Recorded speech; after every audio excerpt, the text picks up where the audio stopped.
Alright,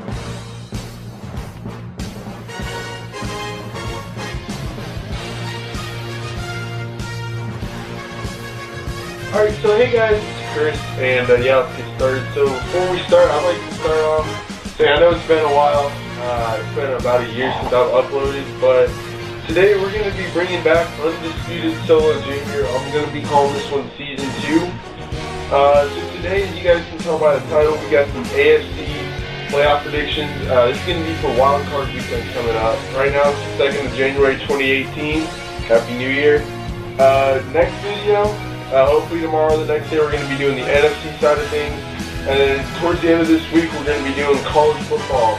We got the playoffs. We got an All-SEC National Championship game next Monday. And then we got the FCS playoffs, North Dakota State and James Madison this Saturday. I'm actually going to that game. May vlog a little bit. We'll see. Probably won't. But yeah, like I said, today we're going to be talking about Wild Card Weekend up in the AFC. Alright, so this Saturday, January 6th at 3:35 p.m. Central Time, we got the 4-seed Kansas City Chiefs hosting the 5th-seed Tennessee Titans up at Arrowhead. The Chiefs are currently, as of Tuesday, 1-2. They are 7.5-point favorites. It's going to be a brisk 40 degrees there around the time of kickoff. So we're going to start out with how big of a home field advantage can the Chiefs have? It's huge, right? They're not only are they 6-2 at home this year, the Titans are only 3-5 on the road. So we're going to start out with the Chiefs starting quarterback, Alex Smith. You know, he's had this reputation of being checked down Alex. But he's reversed that role this year. He's averaging a career high in pass yards per attempt, and he had his first 4,000-yard passing season. Now, in the last 4 games that he's played, keep in mind Patrick Mahomes played in Week 17 when the Chiefs had nothing to play for. Alex Smith went 3-1. He's had 7 touchdowns, only 1 interception, and a 106.1 passer rating. It is safe to say that the Chiefs are back along with Alex Smith, as they have won 4 straight to finish 10-6 and win the AFC West against a surging Chargers, I might add, who I thought probably should have made the playoffs this year given how good they were, but we'll get to that in a little bit with the Bills. The Tennessee Titans, they finished their season with a 15-10 Week 17 win over the Jaguars, who we will also get to in a bit. But before this, they dropped 3 straight. A lot of this can be blamed on the inconsistency of third-year quarterback Marcus Mariota out of Oregon. He's thrown 13 touchdown seasons to a staggering 15 interceptions. He has regressed greatly from his sophomore season last year.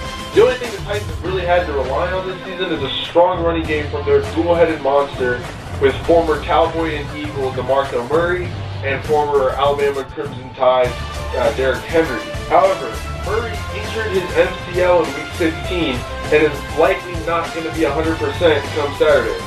Now, in conclusion, I got the Chiefs winning at home 24-10. I don't trust the Titans right now, and the Chiefs are on a roll for now until they go into Foxborough in the divisional. So now the other AFC game. This one's on Sunday, January 7th, when the 6th-seeded Buffalo Bills travel down to Jacksonville to take on the 3rd-seeded Jaguars.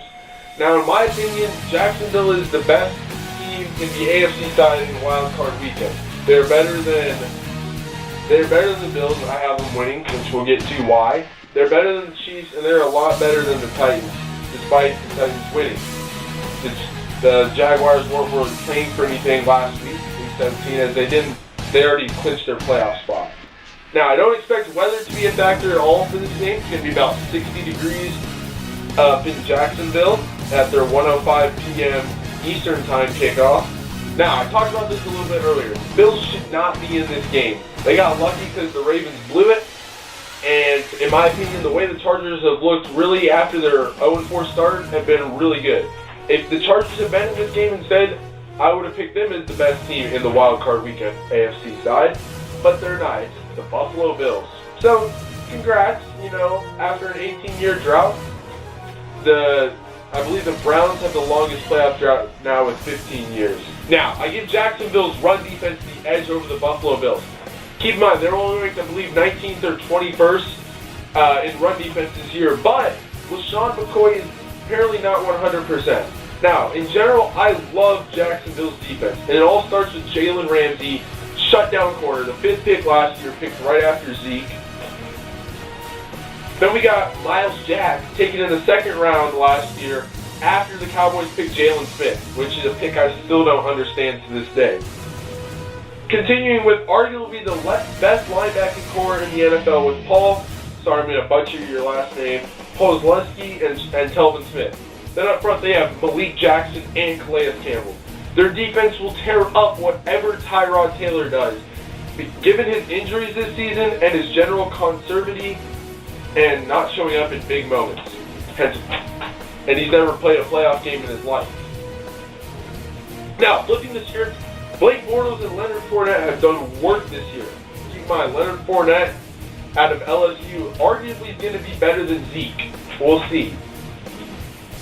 And their wide receiver corps of Marquise Lee, D.D. Westbrook, Allen Hurns, and Keelan Cole is scary good. In conclusion, I got the Jags, who are 6-2 at home, by the way, 17-7 over the Bills, who are 3-5 on the road. Congrats to the Bills on getting in, but the luck will be short-lived as the Jags will travel to Heinz Field to take on the Steelers in the divisional round.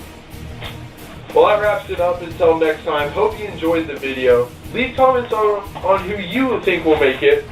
Next time, we're going to be looking at the NFC playoff picture, and like I said, later this week, we're going to be looking at some college football. So, thank you guys.